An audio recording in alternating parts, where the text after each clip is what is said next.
मैं सभी पत्रकार के साथियों का इस महत्वपूर्ण प्रेस वार्ता में स्वागत करता हूं। साथियों, पिछले एक महीने में हमने देखा कि झाबुआ जिले में बहुत सारी घोषणाएं हुई। मुख्यमंत्री जी खुद यहाँ आए हैं, प्रशासन ने बड़े बड़े दावे करे, पर हकीकत क्या है वो हकीकत में आप सबके सामने लेकर आए और सीधे मैं जो हकीकत आपके सामने पेश करना चाहता हूं, मैं सीधे उस पर आना चाहूंगा। ये एक सवाल है जो मैंने विधानसभा में लगाया था। मेडिकल कॉलेज का सवाल था। विधानसभा में मैंने तारांकित प्रश्न में इसको लगाया था और मैंने सवाल उप मुख्यमंत्री जी से करा था कि क्या झाबुआ में मेडिकल कॉलेज खुलेगा या नहीं खुलेगा। और इसका जवाब जो आया है आप जानकर बहुत ज़्यादा आपको आश्चर्य होगा। इसका पिछले पन्ने पर जो जवाब आया उसमें लिखा हुआ है कि वर्तमान में झाबुआ जिले में मेडिकल कॉलेज खोलने के विभाग की कोई भी योजना नहीं है। और ये मैं नहीं कह रहा हूं, ये विधानसभा से जो मेरे को जवाब मिला है वो है। या तो मुख्यमंत्री जी झूठ बोल रहे हैं या मुख्यमंत्री जी झूठ बोल रहे हैं। और झूठ किसको बोला जा रहा है? विधानसभा को झूठ बोला जा रहा है। दूसरा सवाल जो आपके सामने मैं लाना चाहता हूं और जिसका उत्तर भी सामने लाऊंगा, दूसरा यह है कि नर्मदा मैंने विधानसभा में लगाया था कि नर्मदा का पानी क्या झाबुआ में लाने की कोई योजना है या नहीं है। और इसमें जो उत्तर मुझे मिला है उसमें ये उत्तर विधानसभा से मंत्री जी द्वारा उत्तर दिया गया है कि वर्तमान में ऐसी कोई भी योजना प्रचलित नहीं है।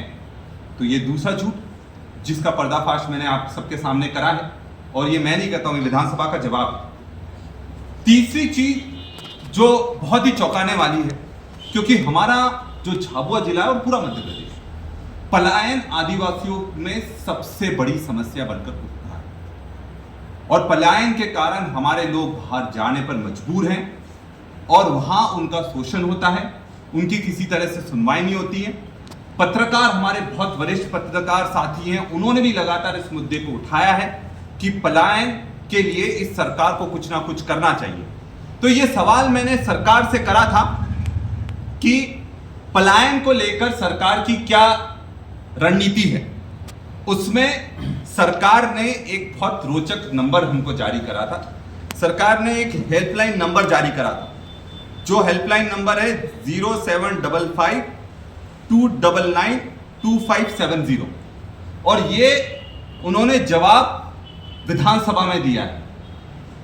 तो अगर ये नंबर भी रणनीति है, उसमें सरकार ने एक बहुत रोचक नंबर हमको जारी करा था। सरकार ने एक हेल्पलाइन नंबर जारी करा था, जो हेल्पलाइन नंबर है 0755 299 2570 और ये उन्होंने जवाब विधानसभा में दिया है।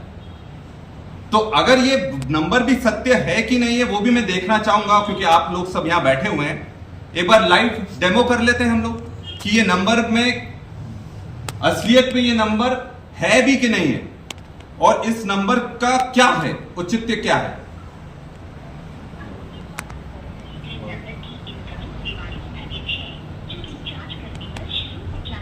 तो आप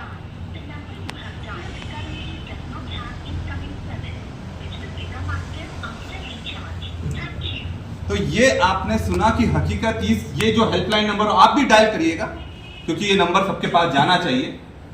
और नंबर मैं फिर बोल दूं 0755 299 2570। ये जवाब हमको मिला था कि इस हेल्पलाइन नंबर सरकार ने जारी करी थी और इस नंबर पर अगर कोई भी पलायन पर जाता है, उसको किसी भी तरह की कोई दिक्कत होती है तो इस नंबर पर कॉल कर सकते हैं। और आपने देख लिया उसमें क्या बोलते हैं कि रिचार्ज ही नहीं हुआ, उसका इनकमिंग सेवाएं बंद हो गई। अब आप सोचिए, सरकार अगर ऐसे नंबर जारी करेगी जिसकी इनकमिंग सेवाएं नहीं है, तो हमारा व्यक्ति जो पलायन पर जाता है वो किसको संपर्क करेगा? ये बहुत बड़ी दुविधा है।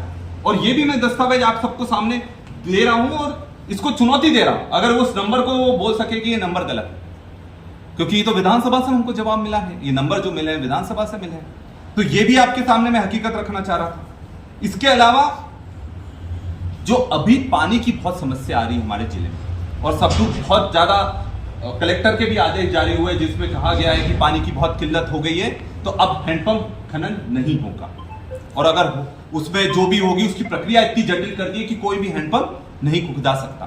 तो मतलब अब शासकीय हैंडपंप भी हमारे एक मात्र लाइफलाइन थे कि शासकीय जो हैंडपंप आए, क्योंकि हमें तो अधिकार दे ही नहीं रहे, पर शासकीय जो हैंडपंप आ रहे हैं वो भी उस पर किसी तरह का पानी का कुछ नहीं होगा। तो प्रशासन से मेरा सवाल है कि अगर हैंडपंप नहीं खुदेंगे तो आप कुछ व्यवस्था कर रहे हैं कि नहीं कर रहे हैं? झाबुआ जिले के लिए कर रहे हैं कि नहीं? कलेक्टर मैडम कुछ व्यवस्था कर रही है कि नहीं कर रही? हमारे यहाँ पर जो मंत्री हैं, जिले की मंत्री हैं, वो कोई व्यवस्था कर रही है कि नहीं कर रही? प्रभारी मंत्री कुछ कर रहे हैं कि नहीं कर रहे? ये चीज स्पष्ट होना चाहिए। और जो नल जल योजना की इतनी बड़ी बड़ी टंकियां बनी थी, जिसमें इतना जबरदस्त भ्रष्टाचार हुआ था, विधानसभा में भी लगातार हमने मुद्दा उठाया है। आज हकीकत यह है कि उनमें पानी तक नहीं भरा जा रहा है, तो पानी कहां से मिलेगा? अब जो टंकियां हैं वो भी नहीं पूरी तरह से काम कर रही और हैंडपंप भी पूरी तरह से काम नहीं कर रहे। और इसके अलावा जो एक बहुत बड़ा, अभी हम एक धरने से आ रहे हैं, हमारे पत्रकार साथियों का बहुत गलत तरीके से उन पर उनके सम्मान को ठेस पहुंचाई गई थी प्रशासन द्वारा। हम उस धरने में भी शामिल हुए थे। अब मेरा ये कहना है कि जब पत्रकारिता चौथा स्तंभ है, और आज ये भी एक हकीकत है कि पत्रकारिता करना सबसे मुश्किल काम हो गया है, सबसे कठिन काम हो गया है, क्योंकि वो सच बताते हैं तो प्रशासन का डंडा चलता है। भोपाल में बड़े बड़े अधिकारियों का, नेताओं का डंडा चलता है। उज्जैन में क्या हुआ, हमने देखा कि पत्रकारों को जेल में भर दिया गया। झाबुआ में हमने देखा जेल में भर दिया गया। और सीधी में जब पत्रकार ने आवाज उठाई तो उसका घर जला दिया गया। तो हकीकत यह है कि जो भी सच की आवाज उठाएगा उस पर डंडा भी आएगा, उस पर कार्रवाई भी होगी, उसको जेल में भी भरा जाएगा। पर इससे मैं जानता हूं हमारे झाबुआ जिले के जो पत्रकार हैं बहुत साहसी पत्रकार हैं और सच की आवाज को वो दबने नहीं देंगे, और हम भी पूरी ताकत से उनके लिए जो लड़ाई लड़ना चाहिए हम लड़ते रहेंगे। और सौरभ शर्मा का जो प्रकरण बताया जिला अध्यक्ष जी ने, ये सबसे बड़ा प्रमाण है कि किस तरह से आप करोड़ों अरबों का घोटाला कर दो